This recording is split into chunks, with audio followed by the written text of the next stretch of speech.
This is Betsy Jensen, and you are listening to Unstoppable Body and Mind, episode 113, How Skiing Helped My Back Pain. Hello, my loves. Today, I want to talk about what happened over this weekend.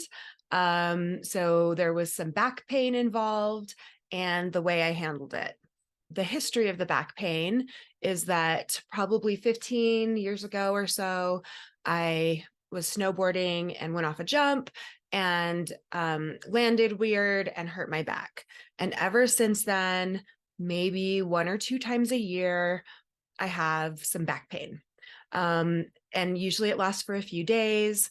As a physical therapist, I always attributed it to like my SI joint and probably the lowest facet joints. And it feels like, it gets kind of stuck and immobilized. And then the muscles around it get tight. And anyway, so there's this logical answer that I had for what was going on. And I would always attribute it to something physical that I had been doing. So obviously with this work over the last few years, I've really changed my perspective and I look at things completely differently. So I actually had some back pain that I recorded a podcast about, and I checked on that, and it was just about a year ago. It was in May of 2022 that I recorded that episode about my acute back pain. It's just like once or twice a year, but not in any predictable way. And this time I was just very curious. And here's what happened. I started feeling uncomfortable in my back when I was dancing on Saturday night. So I had gone to this dance and it was at a trampoline place. So I'd done some jumping on the trampoline, I'd done some dancing. But at this point, when my back started hurting, I could still dance. I didn't really think anything was physically wrong. I didn't think there was damage. I didn't have fear. I was able to lean into this curiosity and identify several things that were less than perfect in my mind. I look for the emotional things that could be going on, the stress level in my life, and especially this type of pain where these neural pathways are very formed and developed. And so the way I see it is probably it's like a trauma response in that area of the body or a survival response, telling that specific area to tighten up certain muscles. And then that creates the immobility and the asymmetry and the pain and the SI joint stuff. So anyway, that's kind of my physical therapist mind. If you didn't get that, it doesn't matter.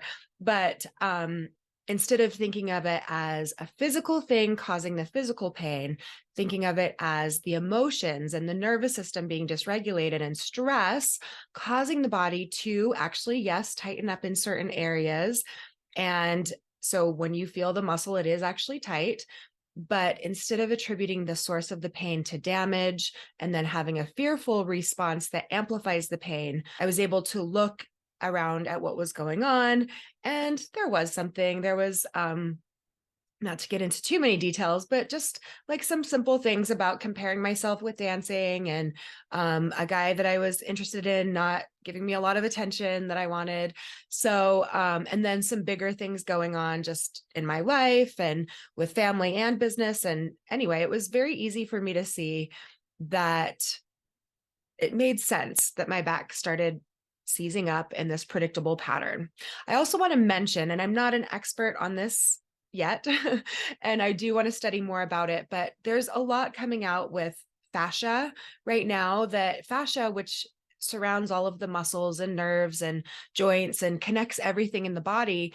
We used to just think it was, kind of a sheath, and because they would study cadavers and, it would just be like this dry outer covering. But now they know that this actually transmits neural information. So messages from the brain can be transmitted into the body, not through actual nerve pathways, but through the fascia.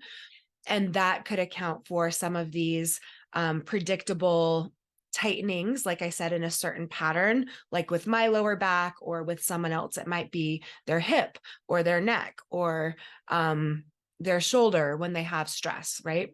Sometimes people do really worry, though, that they've injured themselves, and thinking of this pain as an actual injury and like wear and tear, and maybe I've torn something or it's herniated.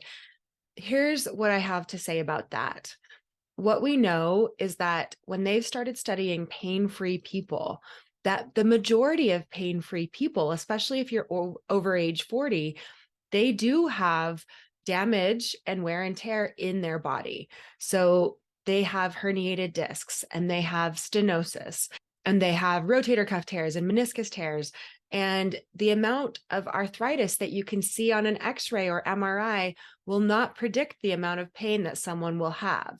So when there is wear and tear on our bodies, it's not necessarily painful if pain-free people also have that same amount of wear and tear.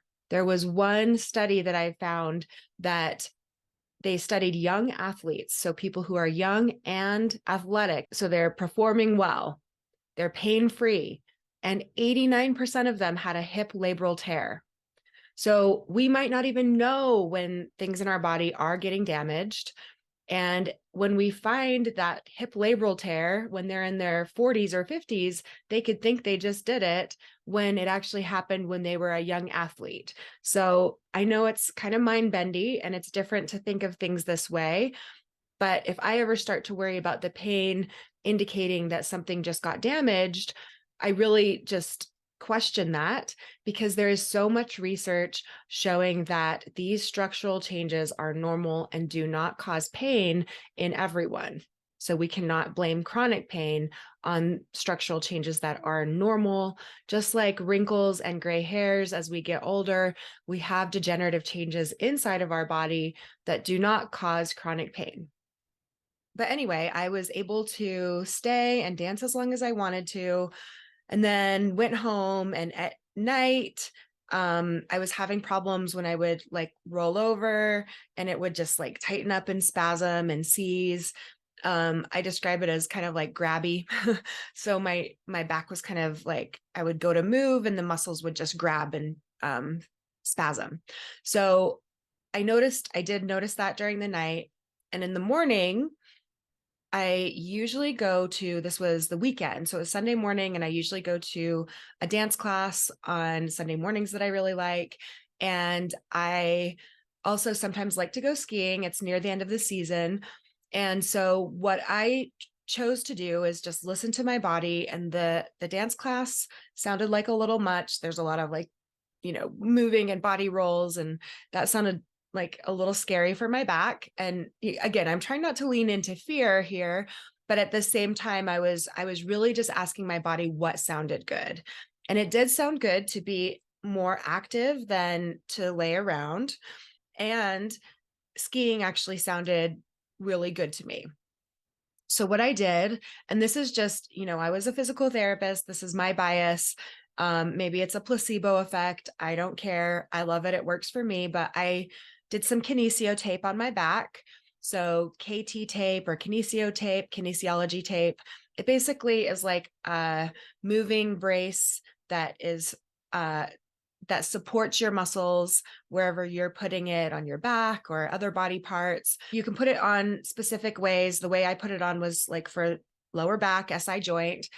And I just think of that as like supporting my muscles. So although I know that this is mind body and I'm not worried about damage, and I'm not in that fearful state of like, I've done something bad and how long is this going to last? I have the belief that this is, at most going to just last a few days. And I'm just going to do what sounds really good to help it right now. So I taped it, and that decreased my pain immediately by like 50%. And I have that expectation from tape, because that's how I always used to describe it, is when you have, kind of those spasmy, graspy muscles, grabby muscles, or whatever these, I'm just making up words, I guess. But when you have these, you go to move and the muscle like clenches and gets really painful and sore. When I have the tape on, it feels like it supports the muscle. So I taped, I decided to go skiing. And again, I just want to point out that to someone else, skiing might sound very scary, even without sensations in their back. That might sound super scary to someone, but I've been skiing for years, decades. So for me, it sounded relaxing to get up in the mountains and to enjoy the movement and exhilaration and the distraction really of going skiing. So I went ahead, went skiing, and throughout this process, I was really noticing detective for the opposite moments or times that my back did feel better. If there were any times that, I would get up to go walk and it wouldn't catch as much, I would try to notice like, oh, okay, this feels better. So I was cognizant of what was going on with my back, but I also wasn't like urgent or fearful or monitoring it in a like really judgmental way. So I started noticing with the very first run that it seemed to like I was engaging the muscles in my body, and it was almost like that area wasn't as much of a presence. I wasn't focusing on it. It was less painful as I started just moving my body and engaging in this, flowy motion of skiing. And I ski at my favorite resort that I grew up skiing at, and it's just like home for me. I love that whole experience of being there. So I just was really trying to be in the present moment. And I noticed after the first run, it felt like my pain had decreased another 50%. So I went ahead and went up on the lift, did a second run. And then I noticed, okay, I'm trying not to get too graphic here, but I think it is important to tell this part. So I think that because when my nervous system goes into these survival states, for me, especially, digestion can be an issue. So if I'm going into freeze, it's more of the like gassy feeling and more like blocked up. And if I'm more in fight or flight, it's more like loose and urgent and frequent.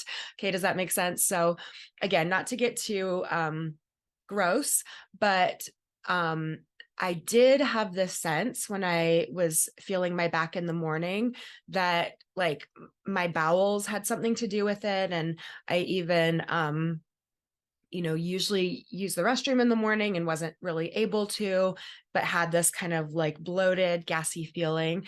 And again, instead of thinking of like, well, what have I been eating or like what caused this? It was just so clear to me, like your nervous system is dysregulated. This is classic, nervous system dysregulation for you is shutting down that digestive system. Again, that's why I felt like the skiing would be so helpful and important for me, is because that is just such a peaceful place for me up in the mountains. So after the second run, I was able to use the restroom and and that felt really good. So anyway, that's all I'm going to say about that. But just keeping in mind, your digestion is closely tied to your nervous system, and some of those uncomfortable feelings in the body, it's hard to tell exactly what is going on, especially people who've had chronic pain. Their interoception, which is their ability to tell what is going on in their body from the signals from their body to their brain, can become less accurate. So again, just something I noticed. And after that release, I did feel better. And throughout the day, just kept feeling better and better. Now, the tape was still on. It's tape that you can wear for several days. So I bathed with it, and the next day was still wearing it. And throughout the next day, Monday, I probably noticed my back maybe 10 times. And the rest of the time, it was feeling pretty good. I still had the tape on, but I wasn't in any rush to force my nervous system to, not have that assistance. It felt good to still have it on. It was like a little tender still. If I touched it, it was sore to the touch for sure, but it wasn't like painful, other than a few times I noticed it. And probably 5 of those 10 times that I noticed my back were at yoga, because I did decide that it sounded good to do a hot yoga class. And I did notice my back with certain movements. And then I also noticed that I could relax and quickly either just keep going with the movement or modify it or take a little break or whatever, and the pain would go right away. So the next day, so this is Tuesday now, I still have the tape on. I'm starting to feel like, it's probably about time to take it off. But again, I'm just listening to my body. I've gotten some coaching about the stressors in my life and ways that I was magnifying those stressors and making things harder on myself. And so that has really helped. And through this whole process, it was just interesting because each time it happens now, it's just clearer to me that this mind body stuff is going on. And it makes this whole process of when there is a flare or an aggravation, just to be very compassionate with myself, to really take this as a chance to tune into my body and notice what I am like gravitating towards or wanting to do from what's inspiring me. And I will say that's taken some time to develop. So if you are starting out, you might feel a lot of pressure from what other people are saying. Like you've gotten a lot of your information from outside sources. And so you'll know the difference when it sounds like a should, and I'm doing air quotes, like should, like, I should meditate for 20 minutes, or I should journal in this certain way for this amount of time. Like, versus if you ask yourself, your internal, your wise self, your higher self, your intuition, your body, however you like to think of it, what sounds good to you, sweetie? Like how can I help you, love? I like to talk to myself in this loving way like that. What do you need, hun? And then if there are any shoulds, have it come from that place, right? From the wise self, from that calm self. And usually it's things like, you should take a break or you should not be so worried, right? So those are the only kind of shoulds to listen to from your calm internal self. But when you find that urgency or that desperateness or this, it's actually a nervous system state of flight, of like trying to figure out and trying to fix, then you're still in a dysregulated state. And so it will not be effective if you're finding a problem and then trying all these things to fix it. Again, this is a process. I teach all about it. I love teaching people how to tune into their intuition with their own bodies, how to think of their symptoms differently so that they're able to move through them more quickly, so that they're able to learn from these experiences. And as we keep regulating our nervous system with each of these times these things happen, our window of tolerance grows. Our ability to stay regulated, no matter what's going on, expands. Each time we work on regulating our nervous system, coming back to that calm place, feeling more safe in our body. And you can learn more about all of the techniques I teach through my podcast, through my membership program, my monthly membership, Alignment Academy. If you're ready to do this, we'll support, have a loving group atmosphere where you can bring your questions and share your celebrations. And I also have a very special hybrid one-on-one / group coaching program called Somatic Journey, where we're diving deep with individual sessions 3 times a month and one group mini retreat together, focusing on fun, different ways to connect the mind and body through hypnosis, dream interpretation, enhancing our intuition, and learning about our human design and how that affects the body. So that somatic journey information will be in the show notes as well. And if you've been liking this podcast and have not yet given it a rating and review, it's very easy to pop over to iTunes, give it a 5-star rating, a sentence or two for a review, and I would really appreciate it. I read all of the reviews and cherish them, and it does help my podcast get found by more people, apparently, is what they say. So thanks for doing that. Thanks in advance, and have a great rest of your day, guys. Bye.